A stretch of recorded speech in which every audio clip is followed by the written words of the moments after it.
கண்ணியமான தாய்மார்களே, சகோதரிகளே, உங்களுக்கு அல்லாஹ் தந்திருக்கக்கூடிய ஆகப்பெரிய பாக்கியம் இந்த இஸ்லாம் என்ற பாக்கியம். இந்த உலகத்தில் அல்லாஹ் உங்களை கண்ணியப்படுத்தியது இந்த இஸ்லாத்தின் மூலமாக.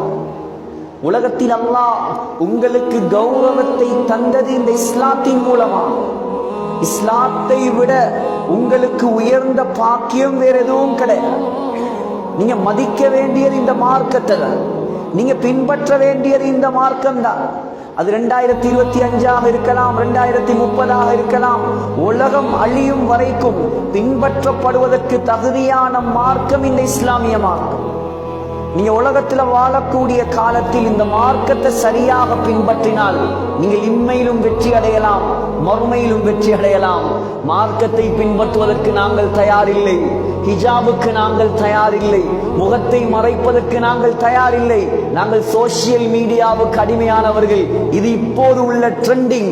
இவ்வாறு நீங்கள் வாழ ஆரம்பித்தால் சற்று நாட்களுக்கு அது இன்பமாகத்தான் இருக்கும். ஆனால் அல்லாஹ் உலகத்திலையும் கேவலப்படுத்தினான், மறுமையிலையும் கேவலப்படுத்தும். மார்க்கத்தில் விளையாடப்படாது. யாரா இருந்தாலும் சரி, ஆண்களா இருக்கலாம், பெண்களா இருக்கலாம். மார்க்க விஷயத்தில் விளையாடி விடாதீர்கள். ஏன்? இது அல்லாஹ் தந்த ஆகப்பெரிய பாக்கியம். இந்த நாட்டில் உள்ள எத்தனையோ அந்நியர்களுக்கு மத்தியில் அல்லாஹ் உங்களை ஒரு கலிமா சொன்ன முஸ்லிமாக தேர்ந்தெடுத்திருக்கிறான். இதுக்கு நீங்கள் அல்லாஹ்வுக்கு நெருப்பு தணலில் நெற்றியை வைத்து சுஜூது செய்தாலும் நன்றி செலுத்தி முடிக்க முடியாது. ஆகப்பெரிய பாக்கியம். பலஸ்தீனுடைய வெற்றி, ஹஜ்ரத் உமர் ரலியல்லாஹு அன்ஹுடைய காலம். பலஸ்தீன் விருப்பமான ஊர் தானே, அதான் கொஞ்சம் பலஸ்தீனையும் போட்டுக்கொள்ளும். பலஸ்தீனுடைய வெற்றி மூணாவது வெற்றி இஸ்லாமிய வரலாறில். முதல் வெற்றி ஹஜ்ரத் யூஷா பின் நூன் அலைஹிஸ்ஸலாம், இரண்டாவது வெற்றி ஹஜ்ரத் தாவூத் அலைஹிஸ்ஸலாம், மூணாவது வெற்றி ஹஜ்ரத் உமர் ரலியல்லாஹு அன்ஹு. ஹிஜ்ரி 15ஆம் ஆண்டு உமர் ரலியல்லாஹுடைய ஆட்சி முழு உலகமும் தலகீழாக பிறழுது. ஹஜ்ரத் அபூபக்கர் இந்த உலகத்தை விட்டு பிரியும் பொழுது வெறுமனே இஸ்லாமிய சாம்ராஜ்யமாக இருந்தது ஹிஜாஸ் மாநிலம், யமன் தேசம், ஈராக்கில் ஐனு தமருகிற பகுதி. உமர் ரலியல்லாஹு அன்ஹு இந்த இஸ்லாத்தை, இந்த உலகத்தை தலைகீழாக பிரட்டி போட்ட கலீஃபா. 10.5 ஆண்டு ஆட்சிகள், 10.5 வருடத்தில் உலகத்தில் ஒரு பொற்காலத்தை உருவாக்கியவர். மக்காவில், மதீனாவில், ஹிஜாஸில், யமனில் இருந்த இஸ்லாத்தை இந்துஸ்தான் வரைக்கும் கொண்டு போனவர். 22 லட்சம் சதுர உமர் ரலியல்லாஹு அன்ஹு இந்த இஸ்லாத்தை, இந்த உலகத்தை தலைகீழாக பிரட்டி போட்ட கலீஃபா.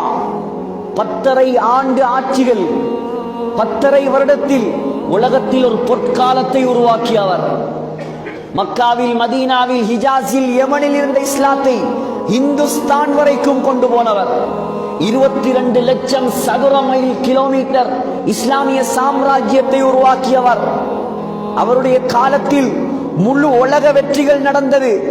யமன், பாரசீகம், ஈரான், ஈராக், இத்தாலி, சிரியா, எகிப்து, ஜோர்தான் அத்துணை நாடுகளும் உமர் ரலியல்லாஹு அன்ஹுடைய காலடியில். ஆனால் உமர் ரலியல்லாஹு அன்ஹு அவர்களுடைய ஆட்சி வரலாற்றில் ஒரு யுத்த களத்தில் இறங்கியது கிடையாது. ஏழண்டா வரலாறை கொண்டு வந்து காட்டுங்க. உமர் ரலியல்லாஹு அன்ஹு தன்னுடைய ஜனாதிபதி, தன்னுடைய ஹிலாஃபத்துடைய காலத்தில் ஏதாவது ஒரு பெட்டில், ஏதாவது ஒரு யுத்தத்துக்கு போயிருக்கிறாங்களா? போகல. இருந்தது மதீனால. மதீனால இருந்து கொண்டு அல்லாஹ்வுடைய உதவியால் முழு உலகத்தையும் கைப்பற்றினார். அது இப்ப நடக்காது இந்த காலம். அதான் காஃபிர்கள், மகாத்மா காந்தி கூட சொல்றார், உமருடைய ஆட்சி வேண்டும் இந்த உலகம் மாறுவதற்கு. கொண்டு வர முடியாது, காட்ட முடியாது, வரவும் முடியாது, வரப்போவதும் கிடையாது, வந்ததும் கிடையாது. இப்படியான தலைவர்கள் ஸல்லல்லாஹு அலைஹி வஸல்லம் 23 ஆண்டுகள் தன்னுடைய இரத்தத்தை சிந்தி உருவாக்கிய தலைவர்கள். சகோதரர்களே, ஒரே ஒரு வெற்றி பயணம். உமர் ரலியல்லாஹு அன்ஹு நாட்டை விட்டு வெளியேறிய பயணம், அது பலஸ்தீனுடைய பயணம். அது யுத்தத்துக்கு போகல, பலஸ்தீனுக்கு அனுப்பினாங்க பட. அபு உபைதா ரலியல்லாஹு அன்ஹுடைய தலைமையில் பலஸ்தீனை சென்றடைந்தது படை. பலஸ்தீன் இப்ப ஜூஸ் யூதர்களுடைய கையில் இருப்பதை போல் ஹஜ்ரத் உமருடைய ஆட்சியில் பலஸ்தீன் இருந்தது கிறிஸ்தவர்களுடைய கையில். கிறிஸ்டியன்ஸ் இப்ப வத்திகான் அவர்களுடைய தலைமை பீடமாக இருப்பது போல அப்ப மஸ்ஜிதுல் அக்ஸா அவர்கள் குடித்து வைத்திருந்தார். ஹஜ்ரத் அபு உபைதா படையை திரட்டி சென்றார். போப்பாண்டவர்கள் பலஸ்தீனுடைய அக்ஸாவில் இருந்த பாதிரிகள் ஒன்று கூடி மஷூரா செய்து அபு உபைதாவிடம் சொன்னார்கள், நீங்கள் படையெல்லாம் எடுத்து யுத்தம் செய்ய வேண்டாம், புனித பூமியில் நாங்கள் உங்களிடம் அக்ஸாவுடைய சாவியை ஒப்படைக்கிறோம். ஆனால் ஒரே ஒரு நிபந்தனை, உங்களோட ஜனாதிபதி இங்க வரணும், அவர கையில தான் நாங்க திறப்ப கொடுப்போம். ஹஜ்ரத் உமர் ரலியல்லாஹு அன்ஹு வர சொல்லுங்க, திறப்ப கொடுக்கும். அபூ உபைதா கடிதம் எழுதினார் ரலியல்லாஹு அன்ஹு, அமீருல் முஃமினீன் நீங்க வந்தாதான் திறப்ப தாராங்களாம், யுத்தம் எல்லாம் தேவையில்லை. உமர் ரலியல்லாஹு அன்ஹு உடனே புறப்பட்டான். யாரு? பெரிய சக்கரவர்த்தி, பெரிய எம்பையாருக்கு சொந்தக்காரன். ஆனால் இருந்தது ஒரே ஒரு ஒட்டகம், ஒரு அடிமை. பெரிய படைகளை எல்லாம் திரட்டி கொண்டு அரச ஆடைகள் எல்லாம் அணிந்து கொண்டு வரல. ஓட்ட பெச் போடப்பட்ட உடுப்பு, ஒரே ஒரு ஒட்டகம். அந்த ஒட்டகமும் சக்தி இல்லாதது, கூட அடிமை. சாலிம் ரலியல்லாஹு அன்ஹு, ஹஜ்ரத் உமர் சொன்னார் ரலியல்லாஹு அன்ஹு, சாலிம் கொஞ்ச நேரம் நான் ஒட்டகத்தில் வருகிறேன், கொஞ்ச நேரம் நீ நடந்து வா, கொஞ்ச நேரம் நான் நடந்து வருகிறேன், கொஞ்ச நேரம் நீ ஒட்டகத்தில் வா. ஒப்பந்தம். போறாங்க, பிரயாணம் ஆரம்பமாகுது. கலீஃபாவுடைய பிரயாணம். பலஸ்தீன் நெருங்குது, ஜெருசலம் அக்ஸா நெருங்குகிறது. இப்ப கலீஃபா நடந்து வாரட்டன், அடிமை ஒட்டகத்துல வாரட்டன். அடிமை சொன்னார், கலீஃபா பலஸ்தீன் கிட்டவாய், எல்லாரும் உங்களை எதிர்பார்த்துட்டு இருக்கிறான். இப்ப நீங்க நடந்து வந்து நான் வாகனத்துல வந்தா அவ்வளவு அழகா இருக்காது, அது அவ்வளவு நல்லா இருக்காது. நான் எந்த டேர்னை விட்டு தாரேன், நீங்க வாகனத்துல வாங்க, ஒட்டகத்துல வாங்க, நான் நடந்து வருகிறேன். மறதியல்லான்னு சொன்னாங்க, ஓண்ட டேர்னா நீ மரியாதையா ஒட்டகத்துல வா, நீ விட்டு தர வேண்டிய அவசியம் எல்லாம் கிடையாது. யோசிச்சு பாருங்க, இப்படி இப்ப காணேலுமா? ஒரு சின்ன ஒரு பதவி கிடைச்சா முகத்தையும் பார்க்க மாட்டான். சலாம் கொடுக்கறது இப்படி, ஏழைகளுக்கு ஒரு சலாம், பணக்காரர்களுக்கு ஒரு சலாம், படித்தவர்களுக்கு ஒரு சலாம், கார்ல வந்தா ஒரு சலாம், பைசிக்கல்ல வந்தா ஒரு சலாம். கொண்டு வந்து காட்டுங்க ஏழும்டா. எங்கட முஸ்லிம் தலைவர்களை போல தலைவர்கள் கிடைக்க மாட்டாங்க இந்த காலத்துல. அது முடிஞ்ச அந்த காலம் பொற்காலம். சகோதரர்களே, இப்ப அபூ உபைதா ரலியல்லாஹு அன்ஹு பார்க்கிறார், உமர் ரலியல்லாஹு அன்ஹு நடந்து வாரார், அடிமை ஒட்டகத்துல வாரார். உமர் ரலியல்லாஹு அன்ஹுடைய உடுப்புல எத்தனையோ பெச், 12 ஓட்டையில பெச் போட்டிருக்கு. என்னத்துக்கு வாரது? கான்ஃபரன்ஸுக்கு அல்ல, பெரியோரு புனித ஸ்தலம் பூமியுடைய துறப்ப வாங்குறதுக்கு. அபூ உபைதா ரலியல்லாஹு அன்ஹு வந்து சொன்னார், கலீஃபா நீங்க இந்த உடுப்பை மாத்தினா நல்லது, இந்த ஆடையை கொஞ்சம் மாத்தினா நல்லா இருக்குமே, வேறொரு உடுப்பு உடுத்தா நல்லா இருக்குமே. உமர் ரலியல்லாஹு அன்ஹு சொன்னாங்களாம், அபூ உபைதா நீ இல்லாமல் வேற யாராவது இந்த வார்த்தையை சொல்லி இருந்தால் மௌத் வரைக்கும் உமர் ரலியல்லாஹு அன்ஹு சொன்னாங்களாம், அபூ உபைதா நீ இல்லாமல் வேற யாராவது இந்த வார்த்தையை சொல்லி இருந்தால் மௌத் வரைக்கும் மறக்க முடியாத தண்டனையை நான் கொடுத்திருப்பேன். சொன்னார்கள், இன்னா குன்னா அதல்ல கௌமின் ஃபஅஅஸனா அல்லாஹு பில் இஸ்லாம். அபூ உபைதா, இந்த உமர் கேவலமானவனாக இருந்தான், இழிவானவனாக இருந்தான். அல்லாஹ் எனக்கு கண்ணியத்தை தந்தது உடுப்பின் மூலமாக, பட்டத்தின் மூலமாக, பதவியின் மூலமாக, ஆட்சியின் மூலமாக அல்ல. அல்லாஹ் எனக்கு கண்ணியத்தை தந்தது கலிமாவின் மூலமாக, இஸ்லாத்தின் மூலமாக. சொன்னார்கள், فَإِنِ ابْتَغَيْنَا الْعِزَّةَ بِغَيْرِ مَا أَعَزَّنَا اللَّهُ أَذَلَّنَا اللَّهُ. அபூ உபைதா, எப்பொழுது முஸ்லிம்கள் இஸ்லாத்தை விட்டுவிட்டு வேற வேற விடயங்கள் மூலமாக கண்ணியத்தை தேட ஆரம்பிப்பார்களோ முஸ்லிம்களை அல்லாஹ் கேவலப்படுத்த ஆரம்பிப்பார். விளங்குதா இல்லையா? இஸ்லாத்தை தவிர மற்ற அனைத்து விடயங்களின் பெருமதியும் கல்புக்குள் வந்து விட்டது. ஆகையால் பெண்கள், நீங்க கொஞ்சம் சிந்திங்க. இந்த உலகத்தில் உங்களுக்கு கண்ணியத்தை தந்தது இந்த இஸ்லாம் தான். இஸ்லாம் வருவதற்கு முன்னால், கலிமா உண்டாகுவதற்கு, ரசூலுல்லாஹி ஸல்லல்லாஹு அலைஹி வஸல்லம் நபியாக வருவதற்கு முன்னால், குர்ஆன் இறங்குவதற்கு முன்னால், இந்த பெண்களை ஒரு மனித படைப்பாக கூட அந்த காலத்தில் கணக்கெடுக்கவில்லை. அல்லாஹ் சொல்றான் குர்ஆனில், وَإِذَا بُشِّرَ أَحَدُهُم بِالْأُنثَى ظَلَّ وَجْهُهُ مُسْوَدًّا وَهُوَ كَظِيمٌ. ஜாஹிலியா காலத்தில் யாராவது ஒரு தகப்பனுக்கு உங்களுக்கு பெண் குழந்தை பிறந்திருக்கிறது என்பதாக சொல்லப்பட்டால் அந்த தகப்பனுடைய முகம் கோபத்தால் கருப்பாக மாறுமா. யதவாரா மினல் கௌம். வாப்பா என்ன செய்வாராம்? சமூகத்தில் தலகாட்டாம வீட்டுக்குள் மறைந்திருப்பாராம். மின் சூஇ மா புஷ்ஷிர பிஹி அயும்சிகுஹு அலா ஹூனின் அம் யதுஸ்ஸுஹு ஃபித் துராப். யோசிப்பானாம், இந்த புள்ளைய கேவலத்தோட நான் வளர்க்கிறதா அல்லது உயிரோட குழி தோண்டி புதைக்கிறையா? பெண்களுடைய நிலைமை ஜாஹிலியா காலம். ஹரத்துக்கு, ஹஜ்ஜிக்கு, உம்ராவுக்கு போனவங்களுக்கு தெரியும். சுபைகா 84 நம்பர் கேட் பக்கத்திலேயே அடையாளப்படுத்தி வச்சிருக்கிறாங்க. என்னிடம் பெண் குழந்தைகளை உயிரோடு. பெண்களுடைய நிலைமை ஜாஹிலியா காலம். ஹரத்துக்கு, ஹஜ்ஜிக்கு, உம்ராவுக்கு போனவங்களுக்கு தெரியும். சுபைகா 84 நம்பர் கேட் பக்கத்திலேயே அடையாளப்படுத்தி வச்சிருக்கிறாங்க. என்னிடம் பெண் குழந்தைகளை உயிரோடு குழி தோண்டி புதைத்தான. எங்க? கல்லலியால இல்ல, மக்கா முக்கர்ரமா ஹரம், ஹரம் ஷரீஃப். ஒரு புல்ல வெற்றது ஹராம், ஒரு மரத்தை வெற்றது ஹராம், மண்ணடித்து இன்னொரு இடத்துக்கு கொண்டு போறது ஹராம், வேட்டையாடுவது ஹராம். அப்படியான ஹரம் ஷரீஃப்ல நபி அலைஹிஸ்ஸலாம் வருவதற்கு முன்னால் ஹரத்திலேயே பிள்ளைகளை புதைச்சிருக்கான் உயிரோட. அவ்வளவு கேவலப்படுத்தினாங்க பெண்கள். இன்னைக்கு பெண் உரிமை பேசுறாங்களா இல்லையா? பெண்ணியம் பேசியது இஸ்லாம். உங்களுக்கு உரிமையை தந்தது இஸ்லாம். இன்னைக்கு தொழிலுங்கிறதும் அதுங்கிறதும் காலியா வரணுங்கிறதும் அப்படிங்கிறது இப்படிங்கிறதும் யாரு கொண்ட அந்த செய்தி? இதெல்லாம் மார்க்கத்துக்கு முரணான கருத்துக்களை விழுங்கி விடாதீர்கள். உங்களுக்கு கண்ணியத்தை தந்ததே இஸ்லாம் தான். மார்க்கம் சொல்ற முறையில உலகத்துல வாழுங்க, அல்லாஹ் உங்களை கண்ணியப்படுத்துவான். குர்ஆனை பெறட்டுங்க. சூரத்துர் ரிஜால், ஆண்கள் என்பதாக ஒரு சூரா கிடையாது. ஆனால் சூரத்துன் நிசா, பெண்கள் என்பதாக அல்லாஹ் ஒரு சூறாவை இறக்கி வைத்திருக்கிறார்.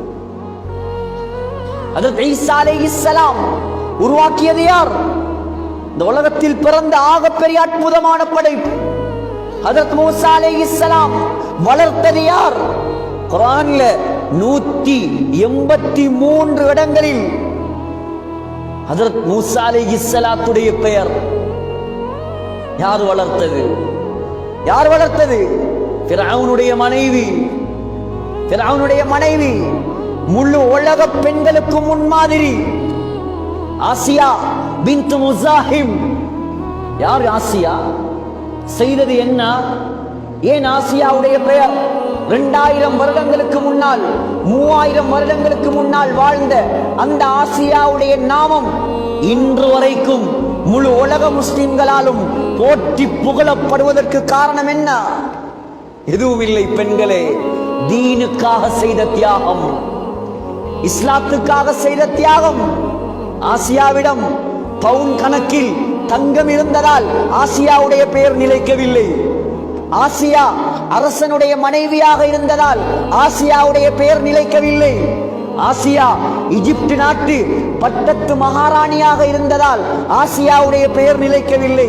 ரலியல்லாஹு அன்ஹா ஆசியா அல்லாஹ்வுக்காக உயிரை விட்டதால் இன்று வரைக்கும் பிறக்கும் குழந்தைகள், ஆசியா அல்லாஹ்வுக்காக உயிரை விட்டதால் இன்று வரைக்கும் பிறக்கும் குழந்தைகள் ஆசியா என்பதாக திருநாமம் சூட்டப்படுகிறது.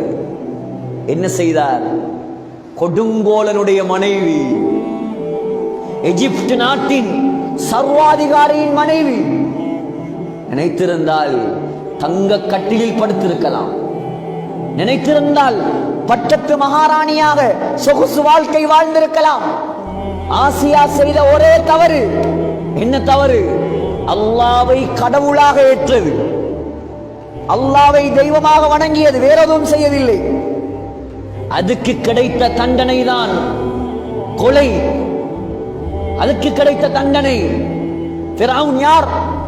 ஃபிரௌன் சொல்றான், நான் தான் கடவுள். மா அலிம்து லகும் மின் இலாஹின் கைரி, என்ன தவிர வேற கடவுள் கிடையாது, நீங்க என்னத்தான் வணங்கணும். அன ரப்புகுமுல் அலா, நான் தான் உயர்ந்த கடவுள், என்னத்தான் நீங்க வணங்கணும்.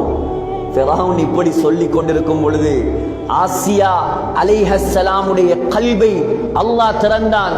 மூசா அலைஹிஸ்ஸலாமுடைய ரப்பு அல்லாஹ் தான் உண்மையான ரப்பு என்று ஆசியா நாயகி புரிந்தார். கலிமாவை சொன்னார், இஸ்லாத்துக்கு வந்தார். ஃபிரௌனுக்கு செய்தி வந்தது. உடனடியாக சொன்னான், இஸ்லாத்தை விட்டு விடுகிறாயா அல்லது உன் தண்டனைக்கு ஆளாகிறாயா? சொல்லுங்களே, வெறுமனே கேவலம் பக்கத்தில் உள்ள ஒரு ஊர் கூட 10,000 ரூபாய் சல்லிக்காக மார்க்கத்தை விட்டே ஒரு குடும்பம் போயிருக்கு. வெறுமனே 10,000. ஒரு விருந்தாளியை கவனிக்க இயலுமா 10,000 ரூபாய் சல்லியை வச்சு? கேவலம். இஸ்லாத்துடைய பெருமதி விளங்குது. காணிக்காக, சொத்துக்காக, நகைக்காக, வீடுக்காக, வாசலுக்காக இன்னைக்கு மார்க்கத்தையே விட தயார். பணத்துக்காக, லைக்குக்காக, டிக்டாக் என்ற கேவலத்துக்காக இன்னைக்கு முஸ்லிம் பெண்களும் அதில் அடிமையாகி 24 மணித்தியாலமும் போன் என்று மாப்பிள்ளைய மதிக்கிறையும் இல்லை, பிள்ளைகளை வளர்க்கிறையும் இல்லை. கேவலம் இதெல்லாம். இந்த போனை தூக்கி ஒட்டச்சி வீசணும் குப்பையில். கேவலம். அல்லாஹ்வுடைய கோபத்தை சம்பாதிக்கிறதுக்கு இந்த போன் மட்டும் போதும். அவ்வளவு பெரிய ஷைத்தான். புள்ள அழுதா ஒரு காலம் ஆட்டாவையும் வேனையும் நிலாவையும் காட்டி அமைதிப்படுத்திய காலம். நாங்க பிள்ளைகளா வளர்ந்த காலம். இப்ப புள்ள அழுதா லேசிக்கு என்ன செய்யற? போன தூக்கி கொடுக்குறா, குடி நாசமா போ. நாசமா போன்னு சொல்லி கொடுக்க தேவையில்லை, கொடுத்தாலே நாசமா போயிடுவான் அவன். 12, 11, 10 வயசு பிள்ளைகள் பேசுற பேச்சுகள், ஸ்கூல்கள்ல நடக்கிற விஷயங்கள் கேவலம். 12, 11, 10 வயசு பிள்ளைகள் பேசுற பேச்சுகள், ஸ்கூல்கள்ல நடக்கிற விஷயங்கள் கேவலம். பள்ளிவாசல்ல சொல்லலாதெல்லாம். இது எல்லாத்துக்கும் ஒரு அடிப்படை. நீங்க எல்லாம் கொடுத்தீங்க, அந்த பிள்ளைகளுக்கு மார்க்கம் கொடுக்கல. நீங்க அல்லாஹ் கிட்ட ஜவாப் சொல்லும். இந்த பிள்ளைகள் அல்லாஹ் தாரது அமானிதம். பெத்தோம் வளர்த்தோம். சில பெண்கள் நினைக்கிற பெண் பிள்ளைகள் தான் நாங்க சோறாக்குற ரைஸ் குக்கர், உடுப்புகள் ஒரு வாஷிங் மெஷின், உள்ள வளர்க்கிற ஆயா. இதா பெண்கள். இந்த சமூகத்தின் தலைவிகள் நீங்கள். ஆசியாவுடைய வழித்தோன்றல் நீங்கள், ஹதீஜாவுடைய வழித்தோன்றல் நீங்கள், ஆயிஷா அம்மாவுடைய புதல்விகள் நீங்கள். வரலாறு பிரட்டி பாருங்க. உங்களோட உம்மாமார் செய்த தியாகம், உங்களோட உம்மாமாருடைய பேர் இன்றைக்கு வரைக்கும் கொடி கட்டி பறக்குது. ஏன் பாருங்க. இந்த போனுக்கும், இந்த டிக்டாக்குக்கும், இந்த பேஸ்புக்குக்கும் அடிமையாகிறாதீங்க. ஷைத்தான் உங்களை எங்கேயோ கொண்டு போய் சேர்த்துருவார். இது கோபத்துல பேசுவது அல்ல, இது கவலையில பேசுறது.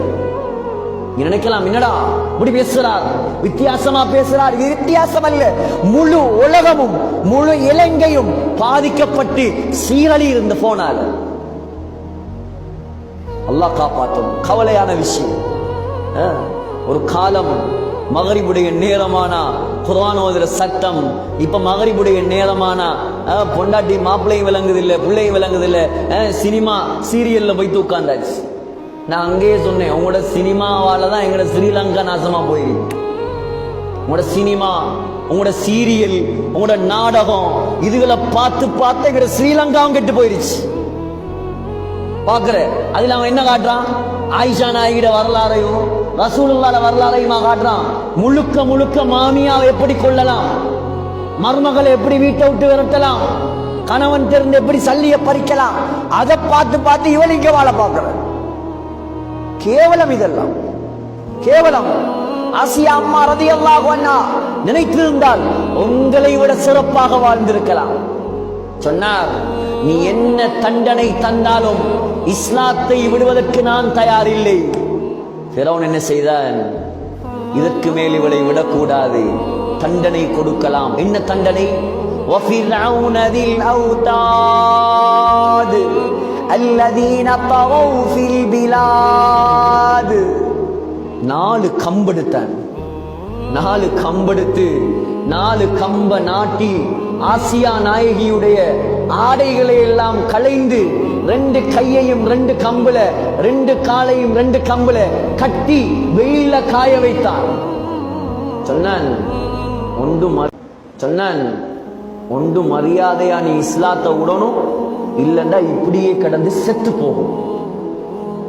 இப்படியே கிடந்து செத்து போனாலும் சாகுவேனே தவிர அல்லாஹ்வை நிராகரிக்க மாட்டேன் நான்.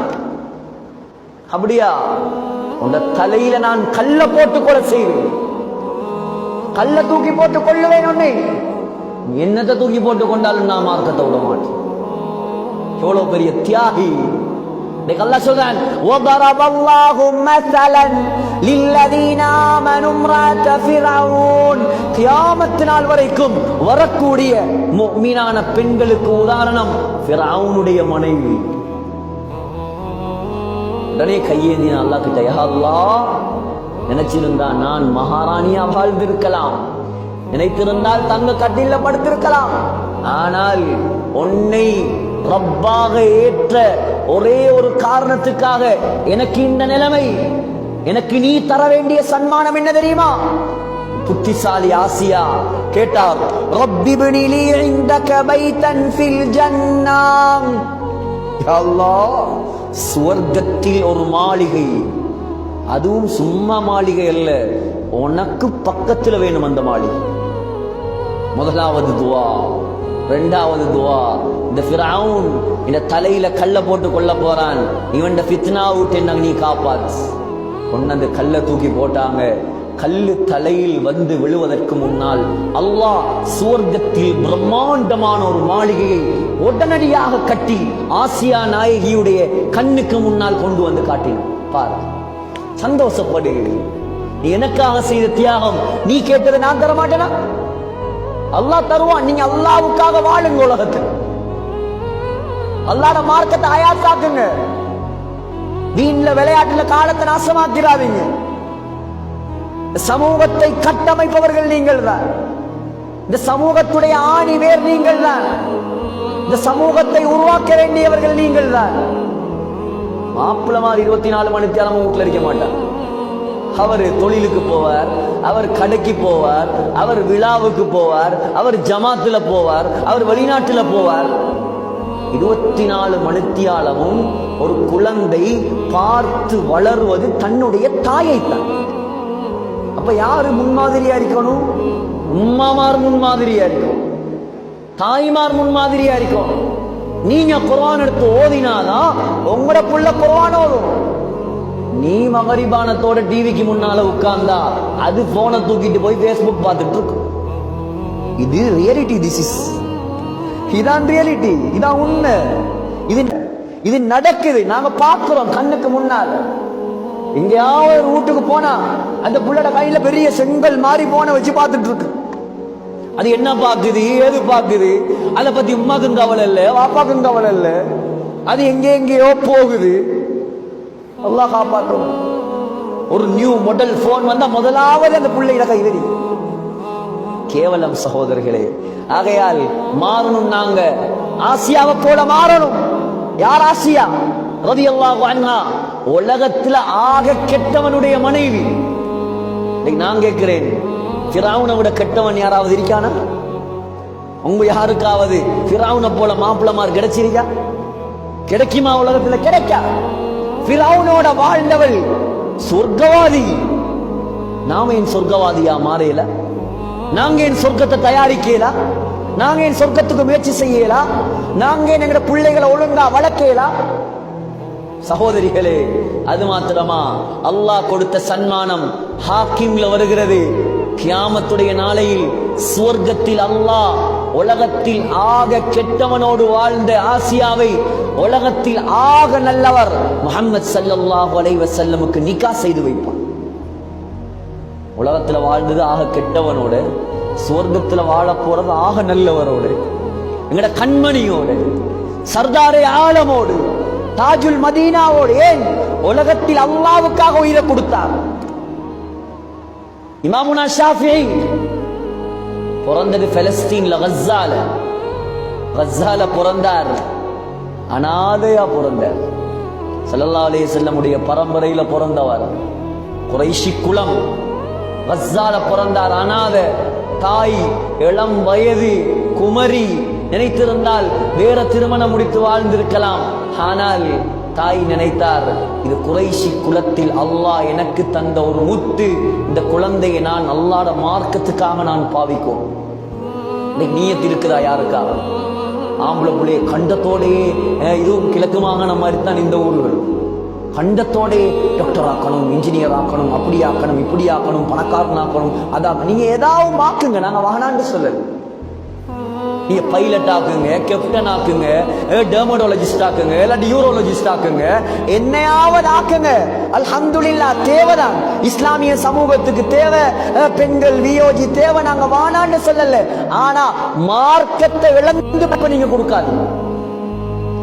நீ ஹாஃபிஸாகு, பைலட் ஆகு, ஆலிமாகு, கேப்டனாகு, நீ முஃப்தியாகு, டாக்டராகு. ஆபரேஷன் பண்ணும் போது நீ அந்தந்த பலாய சொல்ல மாட்டாய், நீ குர்ஆன் ஓதி ஓதி ஆபரேஷன் பண்ணுவாய். நீ முஃப்தியாகு, டாக்டராகு. ஆபரேஷன் பண்ணும் போது நீ அந்தந்த பலாய சொல்ல மாட்டாய், நீ குர்ஆன் ஓதி ஓதி ஆபரேஷன் பண்ணுவாய். அல்லாஹ்வோட தொடர்புள்ள ஆலிம், அல்லாஹ்வோட தொடர்புள்ள டாக்டர், அல்லாஹ்வோட தொடர்புள்ள பைலட் தேவ சமுதாயத்துக்கு. ஆனா இன்னைக்கு முழுக்க முழுக்க பார்க்கிறது அந்த புள்ளட படிப்பை மட்டும்தான், அந்த புள்ளட பணத்தை மட்டும்தான். மார்க்கத்தை பத்தி யாருக்கும் கவலை இல்லை. அதுக்கு பின்னால கொஞ்சம் வளர்ந்து கெட்ட கூட்டாளிமாரோட சேர்ந்து கெட்டு போய் ட்ரக்ஸ் அது இது வானத்துக்கு பிறகு தலையில கை வச்சுட்டு ஒப்பாரி வச்சுட்டு மாலையை வித்தாவது நான் தாரேன், இவனை எப்படியாவது திருத்தி தாங்க. அது பிறகு நீ மாலையை வித்தும் வேலை இல்ல, காப்ப வித்தும் வேலை இல்ல, காணியை வித்தும் வேலை. சின்ன வயசுல இருந்து பிள்ளைகளுக்கு மார்க்கத்தை கொடுங்க. இமாம் ஷாஃபியுடைய தாய் செய்த தியாகம் இன்றைக்கும் கபர்ல சந்தோஷமா இருப்பா இன்ஷா அல்லாஹ். இந்த புள்ளைய உருவாக்கினா, பச்சை புள்ளைய தூக்கிட்டு பலஸ்தீன்ல இருந்து மக்காவுக்கு வந்து 6 வயசுல ஹாஃபிஸ் ஆக்கினா இமாம் ஷாஃபி. 9 வயசுல 3000க்கு மேற்பட்ட ஹதீஸ் முவத்தா மாலிக பாடமாக்க வச்சா. செய்த தொழில் என்ன? மக்கால உள்ள பணக்கார ஊடுகளுக்கு போய் விஞ்ஞாங்கோப்பையை கழுவி அதுல வார வருமானத்துல தான் புள்ளைய ஓத வச்சு. சாய் செய்த தியாகம். சொன்ன மகனே, மதீனாவுல பெரிய ஒரு ஆலிம் இருக்கிறார், இமாம் மாலிக், போய் அவர்கிட்ட படி. அங்க போனா இமாம் மாலிக் ஆச்சரியப்பட்டார். நீ முஃப்தி, ஃபத்வா கொடுக்க தகுதியானவர். அராஃபி கல்பிக நூரா ஷாஃபி, உன்னுடைய கல்புல எனக்கு வெளிச்சம் விளங்கு. மாலிக் கிட்ட படிச்சு திரும்பி வந்தார். தாய் சொன்னார், மகனே யமனுக்கு போ, பெருமளமாக்கல் இருக்கிறான். போனார் யமனுக்கு. திரும்பி வந்தார். சொன்னா, மகனே நான் ஓத வைக்கிறேன் உன்னை, பாத்திரம் கழுவி பக்தாத் இராக்குக்கு போ, ஓது, மார்க்கத்தை படி, பெருமுலமாக்கல் இருக்கிறான். 25 வருஷம் மார்க்கம் படிச்சார் இமாம் ஷாஃபி. 6 வருஷம் மதரசால உருண்டா, 6 வருஷமா, 40 வருஷம் 30 வருஷம் கனடால இருக்கிறார் மாப்பிள்ளை, லண்டன்ல இருக்கிறார், 10-12 வருஷம் வரவே இல்லை நாட்டுக்கு. அதை பத்தி எல்லாம் கவலை, சல்லி வருது. மார்க்கத்துக்காக உருண்டா 8 வருஷமா 10 வருஷமா, அல்லாஹு அக்பர், 25 வருஷம் இமாம் ஷாஃபியுடைய இல்மை தேடிய காலம். கடைசியில பக்தாதுக்கு போனா அங்க இமாம் ஷாஃபியுடைய புகழ் உலகெல்லாம் பரவ ஆரம்பிக்கிறேன். அறிவு கடல். ஹாரூன் ரஷீதுடைய ஆட்சி, மன்னர் ஹாரூன் ரஷீத் சும்மாவே உலமாக்களை மதிப்பவர். இமாம் ஷாஃபியை கொண்டு வந்து தன்னுடைய அரசு சபையில உட்கார வைத்து விட்டார் முஃப்தியாக. இமாம் ஷாஃபி ஊருக்கு போகணும், தாயை பார்க்கணும். என்ன செய்தார்? ஒரு சாக்கு நிறைய, ஒரு பை நிறைய தங்க காசுகளை நிறைத்து